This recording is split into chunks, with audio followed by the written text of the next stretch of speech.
In this edition of the primetime newscast on Equinoxe television, the Bishop of Boya has said that schools might not open their doors, particularly mission schools in the northwest and the southwest regions of the country might not open their doors if the current socio-political crisis rocking the two Anglophone regions of Cameroon continue.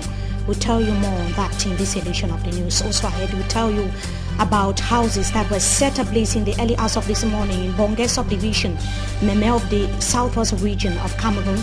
And in the second part of this newscast, we shall be taking a look at whether the international humanitarian law can be applied in the current socio-political crisis in two Anglophone regions of Cameroon. Those are headlines. We shall be right back with the details. Stay with us.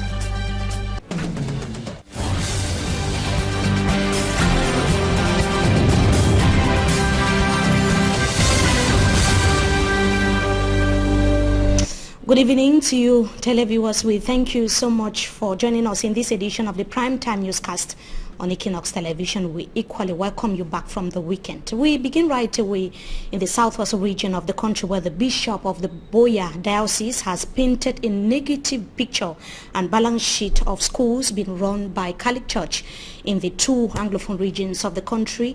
His Lordship Emmanuel Bushu told to reporters in Limbe, that was yesterday Sunday, that schools might not open their doors to students and pupils next year in the northwest and the southwest regions of the country if the crisis continue.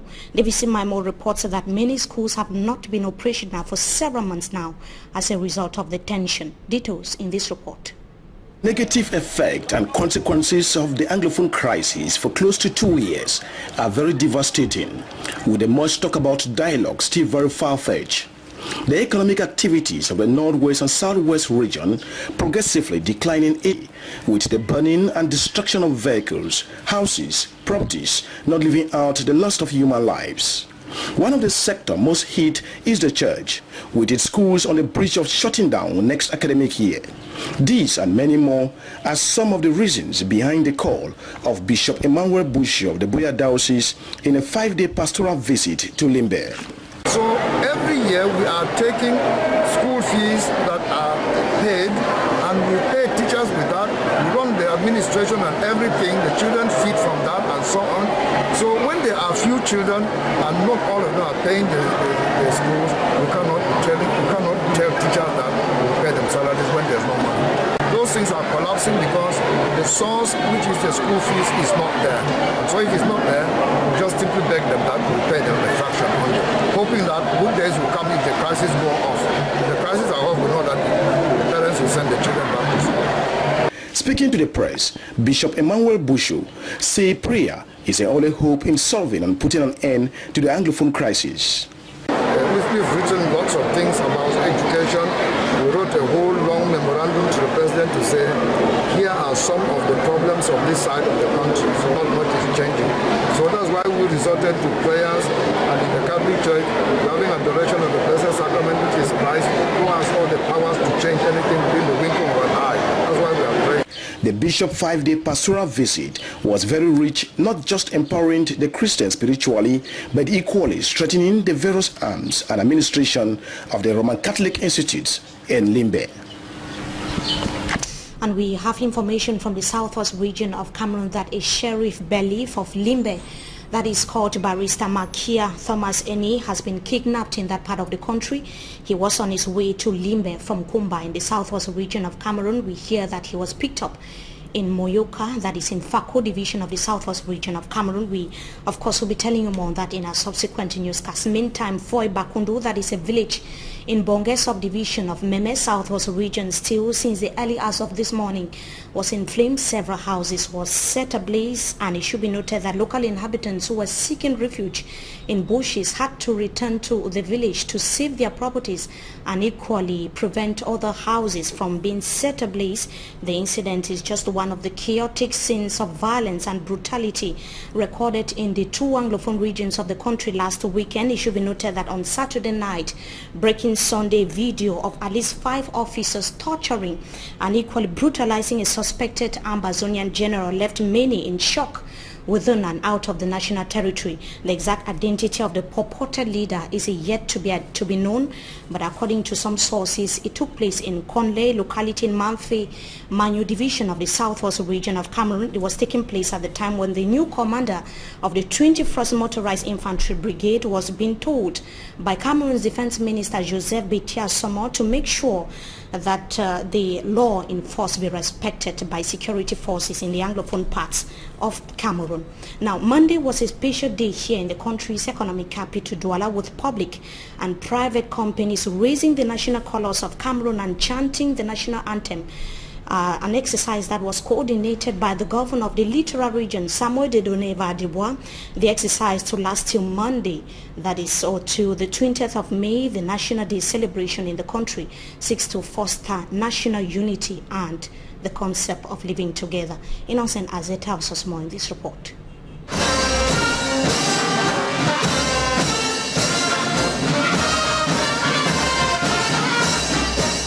Raising the national colors up high and singing of the national anthem in courtyards of administrative services, enterprises, public and private establishments early Monday in Douala Littoral region aimed at honoring the upcoming National Day celebration.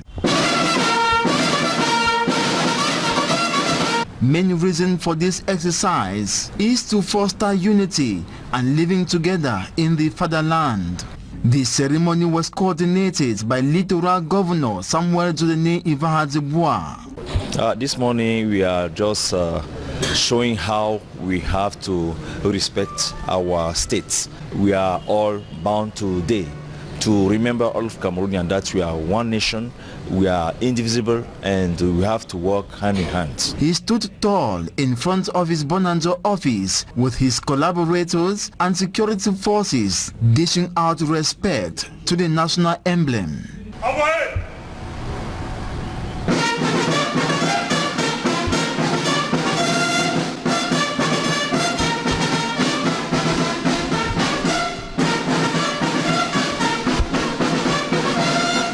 The National Institute of Statistics, as well as the Regional Delegation of Sports and Physical Education, visited by Equinoxe Television, respected the exercise.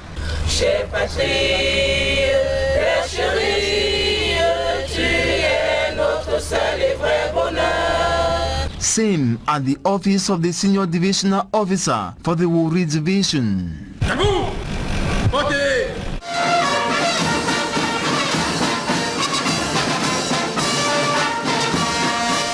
Elsewhere, flags raised were torn and faded out, a worrying issue to some city dwellers. Quand il pleut, le drapeau est dessus. Quand il fait soleil, le drapeau même déchiré. Pour moi, ça me fait très mal. Students were brought out from their classrooms to represent staff or some public establishments in Douala too. A case in point was at the office of the divisional officer for Douala too.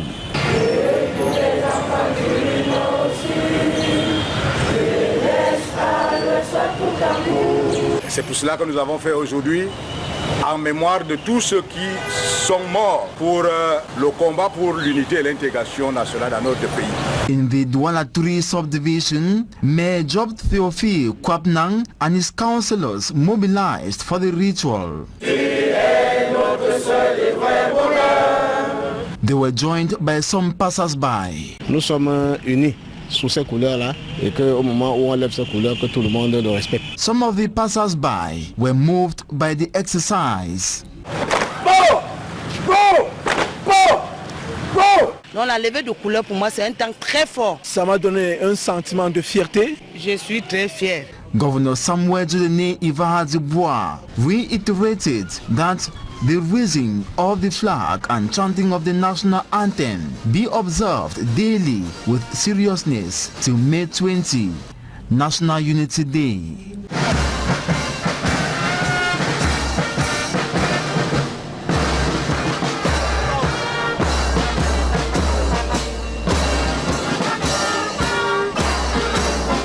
That is an almost forgotten practice in Cameroon ahead of May 20th celebration that is simply being revamped. Now, some people say that they are set to sit in for the common entrance examination that would be written nationwide tomorrow, the 15th of May 2018. Teachers on their side say that they are confident that their pupils are well armed for their maiden examination. Smart Njekangebro visited some schools here in the economic capital Douala and tells us more in this report.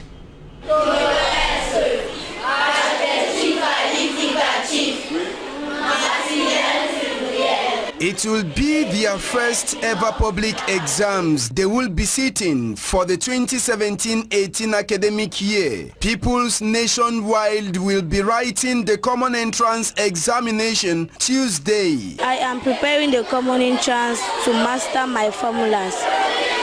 So I am trying to revise all the English and maths that I don't know. In maths, I don't know how to do board maths. I am trying to revise it so that I will write and pass my exam. While others are still preparing for the exams, some are excited and confident to take the exams. I feel very excited and confident because I know that by the grace of God, our school will pass with 100%. We have overweighted and worked for this moment. So by the grace of God, I think that everybody will pass with list A or honor roll. Another people say it is a surprise for him, but 1 foot is sure to be in the college. For the common entrance, it's just a surprise for me. One of the day, I and my classmates are waiting for since about 8 months, and it's an opportunity to put one leg in the college. For the dreams and aspiration of these pupils to be realized, their teachers must play their own part, and revision is one of the things they are doing. For revision, we are just reviewing a few past questions, places that we see that children were not performing so much in it during classes. So those are the places that we touch a bit. It's because we know that the children are already prepared. We are just giving them the last minute instruction. Another teacher expects his pupil to be courageous in front of his or her paper. We expect that they should sit in front of it, what he or she is going to do. We expect them to come back with a good result. And this is one of the non-school. So we have that tax that all of them should succeed. And I'm sure that all of them are ready. So we are not panicking, because girl will tell all of them they are not panicking, they are ready. If we come today to give the exams, we will pass. To enable that pupils come and write their examination without being tensed, the school officials prefer keeping their entry documents into the exam halls. We have even preferred to keep their acceptance slips because children being what they are, some of them can forget their acceptance slips. So we keep their acceptance slips and instruct them to come very neat, clean, feed themselves before coming so that they should be well prepared for the exam. The common entrance is one of 2 examinations that primary school pupils in Cameroon write before gaining access into the college. And how to transform prisoners into entrepreneurs is the objective that the Cameroon Youth Ambassador to Commonwealth seeks to attain. He visited the Boya Central Prison that was this weekend, where a good number of the victims of the current socio-political crisis rocking the 2 Anglophone regions of the country are being held. Derek Jato tells us in the following report that the living condition of some is very precarious. His report. Seen by many as overcrowded and described by critics as living under life-threatening conditions, most recent inmates, especially in prisons of the northwest and southwest regions, are youths and victims of the Anglophone crisis. Today, the Cameroon Youth Ambassador to the Commonwealth, Christian Achaleke, is visiting the Boya Central Prison as the national coordinator of Local Youth Corner Cameroon, which falls in line with his nationwide campaign to fish out what he called prisonpreneurs. And in this case, we are working in 8 prisons in Cameroon, and we are working directly with 300 young people, and indirectly we are looking at touching about 5,000 young people. For the time of their training, which has been 2 months, and this is their 3rd month, we also initiated what we call the Prison Entrepreneurship Award, where we are trying to transform them into entrepreneurs as their training has provided. And we call them today prisonpreneurs, which is a name which we are trying to promote to say that while in prison, they can become entrepreneurs, and their name is prisonpreneurs. entrepreneurs, and they have their brand. And we would like to highlight that the success of these also led to, the first ever exhibition which we had in London, which are the sideline of the Commonwealth Government's meeting. Some of these products from the prisons from across Cameroon were in London, and of course Prince Harry, the son of Her Majesty the Queen, actually showed a lot of interest in this, and other stakeholders really want to support it. Handing over the grounds to train inmates in the domain of music, fashion designing, and paper bags production, just to name these few. The prison authorities, while saluting the move, call on the beneficiaries to know that opportunities like this are rare and they must maximize this one.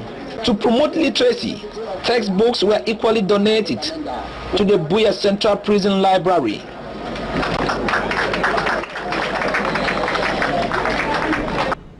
And 3 years have elapsed since the people or pipe-borne water stopped flowing from taps in Lum of the Mongo division of Cameroon Shanxi in the littoral region of Cameroon. Waterborne diseases have been threatening the lives of local inhabitants who have been consuming water of poor quality. Details with Babla Jonathan. Depuis au moins 3 ans, ces compteurs n'ont jamais fonctionné.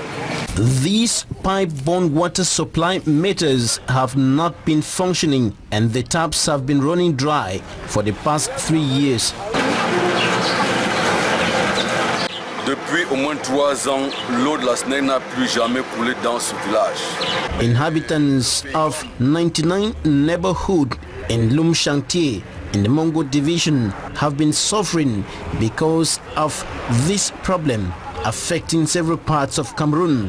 La mairie a pris la décision de nous mettre. The alternative water supply system put in place by the local council is not only epileptic but supplies water of poor quality to the people once in a blue moon, most often late into the night.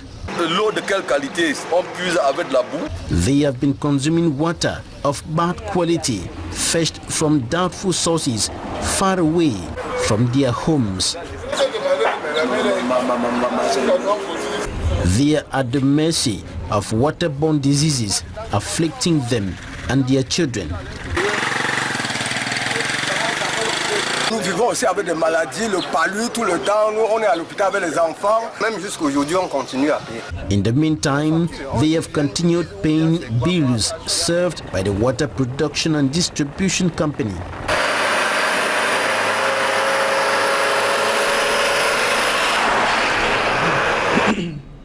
We now talk politics. The Social Democratic Front Party in the Yaoundé Free Subdivision Center region that has been enriched with close to 20 more supporters who reside from the ruling CPDM political party. They accuse the Barr regime of dictatorship and bad governance, as we see in the following report.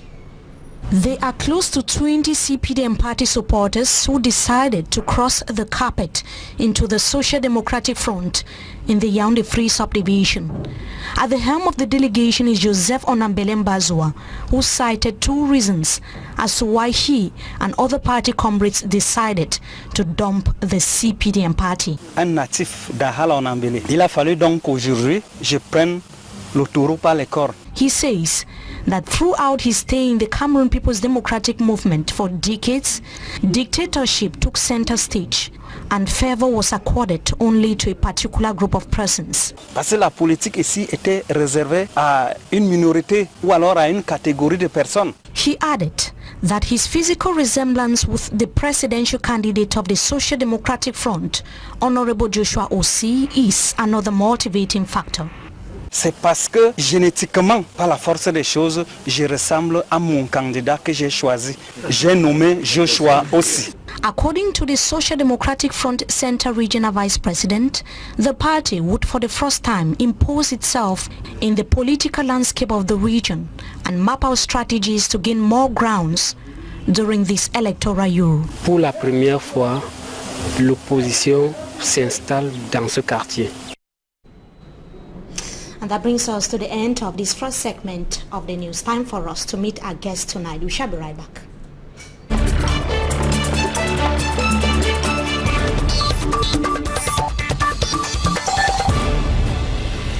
Tonight we are going to be receiving Barrister NKAMWAH LIMEN, a specialist in international law, who is going to be talking about the aspect of international humanitarian law in the current socio-political crisis rocking the two Anglophone regions of Cameroon. Good evening to you, Barrister. Thank you so much for joining us. Thanks so much. I'm happy to be here. We should be thanking you for coming. Barrister, before we look at whether the crisis is violating international humanitarian law, let us first of all look at the situation on the ground. Yesterday, the world at large, Cameroonians at home and abroad were taken aback following the shocking video of about 5 soldiers brutalizing and torturing a suspected Ambazonan leader. What is your reaction as far as that video is concerned? It is really horrible, terrible to say the least. I didn't have the courage to go through the end of that video, and I was always tempted to come back to see what actually happened, and honestly till now I've not been able to go through it. And it is an act that should be condemned in the strongest terms. And you see images like that are recurrent on our social media, coming either from the Ambazonians or from the military. So it is an act that we need to actually condemn. So what does it tell us, happening at the time when the defense minister is calling on security officials to act in strict respect of the law in force? Is that what we see actually on the ground as far as the activities of security forces are concerned? Unfortunately, the answer is no. And you see, in my humble opinion, this matter has gone beyond any control. You understand? I don't think the government is in any measure to control what is happening on the field, because those soldiers, they react to the threats they have, right? And the Ambazonians, they react to the threats they get so it's really complicated. It's really a bad situation. It is extremely bad. So now, Barrister, we are going to be discussing about the international humanitarian law as far as the crisis is concerned. Can it be applied to the current socio-political tension? Well, I've listened to some of my colleagues evoke that law, but in my humble opinion, I seek to differ a bit. Differ in the sense that for that law to be applicable, there are certain conditions, right, that must be fulfilled. Because the essence of the application of that law is to give to those fighters, right, the status of combatants, right? Because when you have the status of a combatant, you are now protected. It gives you an immunity, right? It legitimates the right to fight. So, but when we look at what is happening, we see that it is a bit not in conformity with the Third Geneva Convention when it comes to the condition that the military or the militia, right, must be commanded by an authority, right, like maybe a general, as we said, a person responsible for his subordination, have a fixed and distinctive recognizable signs, right, that from far you'll be able to identify that this is a group, this is a militia group. But it could still be a state or a non-state. Of course. Possibly be a state or a non-state. Look, when we talk about militia, right, yes, we could talk about warring factions, right? That's, for example, a group of people constitute an army, right, and perpetuate hostility against even the government. The essence here is that you must be able to distinguish yourself. You must have some signs, right, that when they see you, they recognize you as the element of this militia. That is the very first thing. So if you cannot identify yourself, you cannot, under that law, be given the status. How do you identify yourself? Is it by putting on a particular uniform, or is it a physical appearance? Of course, we know that when you see the Red Cross sign, you see the Red Cross, you know. When you see the gendarmes of Cameroon, you see their cap, you know. When you see any other military force, you see US Navy, you see it there, right? So for you to benefit from that, one of the conditions is that you must be able to have this design, distinguish yourself from. So the Ambazonian forces are not identified. Is that what you're saying? Unfortunately, I've not seen any uniform, right, that you can really identify that this is Ambazonians. You understand? I've not seen any. Then there are other conditions to be fulfilled equally. For example, you must be able to carry arms openly. Right, you must be able to carry arms openly. In broad daylight. In broad daylight. Those are the conditions as stipulated in Geneva Convention 3. Then, as if not enough, you must not in any way right, affect the civilians. You must, the law seeks as much as possible to protect civilians. So in what we see, all the other conditions are united for them, for us to invoke that law. But for the fact that I have this fear that they have not been identified, right? They don't have a sign that you can identify that these are the people, and they have not made a distinction between their force and the civilians.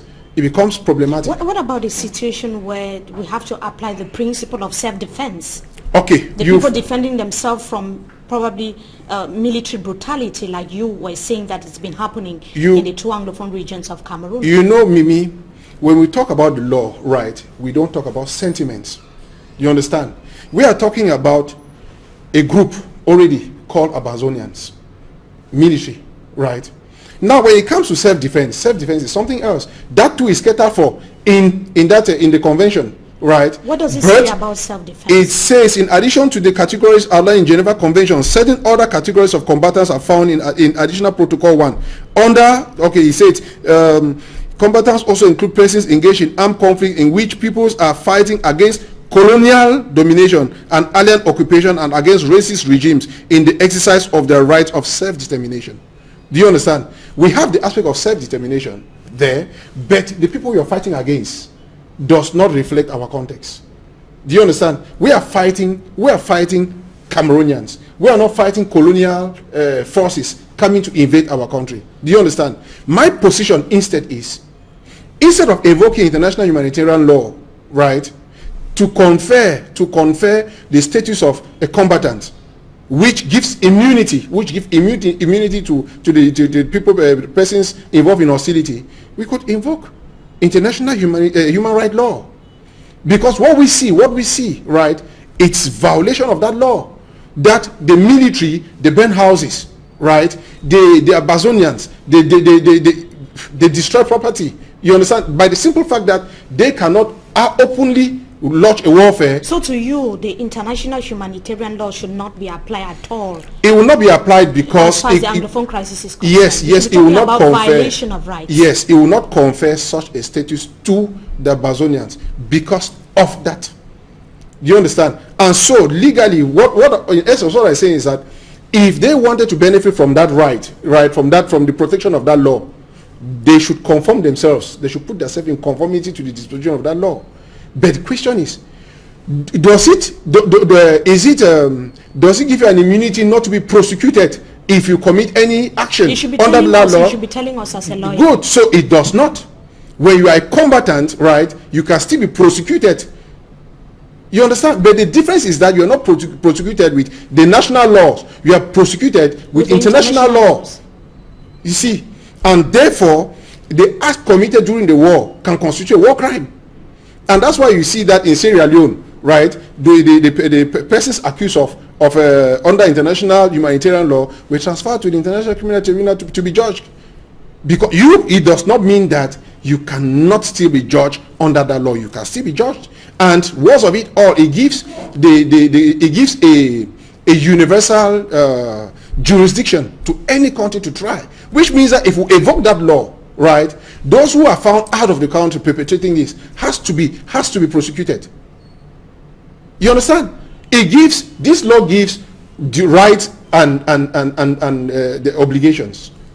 It gives you rights and obligations. The only right it gives you is that you have it legitimate your fighting, your hostility. You can fight, right? And in this fighting, you should respect the provisions of international humanitarian law, which is specified in the 4 Geneva Conventions. Now, the forces that are known, the Cameroonian Defense Forces, in this case, yes, do you think they are respecting some of these laws as far as the international humanitarian law is concerned? The answer is no, they don't. That can apply on the Cameroon military. That can instead work against the Cameroon military because they are not doing. In international humanitarian law, when you catch any criminal, the adverse party, you don't have an enemy. You don't brutalize. Like what we see in the images, you don't brutalize. You only remove him, right, from being able to participate in the fight. And then because at that time he's armless. Yes, he has surrendered. So you see, so they have the status. Unfortunately, the Ambassador don't have. So, but that law can be invoked. That law can be invoked on the activities. Because if they are there, but you see the difficulty here is we must not be sentimental. We must say the law as it is. Those people equally, right? They go through trauma. When you see that the military, you meet the military, somebody with the head cut off, right? And those people, they get into a bush and come and kill. Mimi, the situation is bad. Chaotic. It is chaotic. So, and nobody is comfortable in such a situation. Nobody is comfortable in such a situation. But the people who are the villages that have been burnt, the people who have suffered prejudice have the right to sue. It's a human right violation.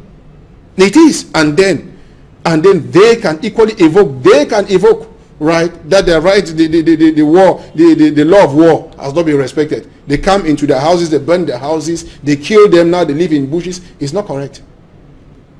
It's not correct. So the status of the Bazonians, I think they should work on it to benefit from that law. But so many things have happened in the past. Are they going to benefit from it where we know that, right, they have... What is the implication if the status remains the same? Is that they treat them like terrorists. That is, if you don't have that status, you are treated like a terrorist of being or a combatant. Identified. Yes, you know, to benefit from the international humanitarian law is that your fight is not legitimate. You understand? You don't have the right to fight. Even if the cause is legitimate. The cause might be legitimate, right? But respect the law. The law is to be respected. Your cause is legitimate. Nobody doubts that. But do it in conformity with the law. The law said that you should not kill. Not to. There are instances that you kill in conformity with the law. It gives you instances that you can kill and you will not be sentenced as somebody who killed willfully. You understand? So do it in conformity with the law.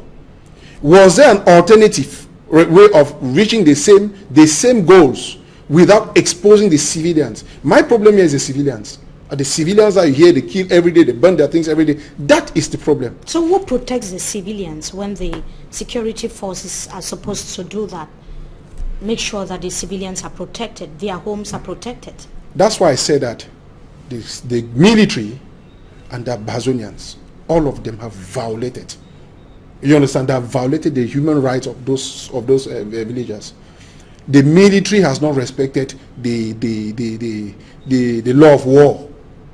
It has not. And as I said, when you are faced with what they face every day, right, that you see your colleague, your head is being cut off, how do you react to it? So Mimi, I think for us to move, the way forward is for us to be logical.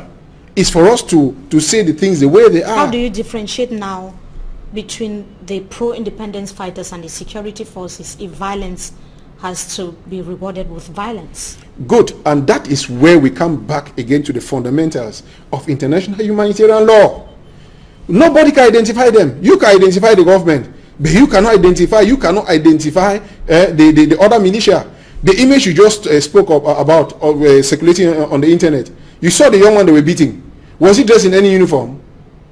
How do you identify that the man they are beating is a military?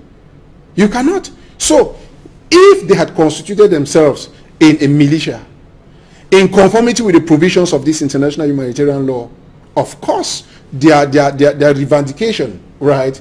Their revendication is legitimate.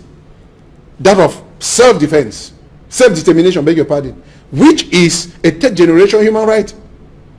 That of defense. But the procedure is a problem. How do you get to it? Do we need to kill? Do we need to burn houses? Do we need to expose civilians to get to this? The answer is no, unfortunately. The answer is no. The answer is no. And to be very honest with you, whatever we do, we should know that we one day give an account of it. And people will be tried. People will be tried for the offenses committed. People will try, be it in the military, be it on both sides. On both sides, people will be tried. And the earlier we come to good reasoning and get a way out of it, the better for this country. But who is supposed to bring the solution? Is it those who are the pro-independence fighters or the forces? Mimi, to answer that question, they are not the ones to restore calm in the Anglophone regions. To answer that question, right, there is no clear-cut answer to that question, because we need to know what the Ambazonians, right, what they actually want, right, what the population want, right, and what the government can give. The government has failed. This is a long-term, the crisis has been going on for a long time now, and the problems are not new to the government. The government has failed, right, when it had to stop this issue. Nobody doubts that fact. Thank you so much, Barrister NKAMWAH LIMEN, for joining us tonight on Talking Point. We hope to have you some other time again. Thank you so much for your time. It'll be a pleasure. To our viewers, it was equally a pleasure having you with us in this edition of the Primetime Newscast on Equinoxe Television. Wishing you a blessed stay in the company of our programs. Until we meet again, goodbye.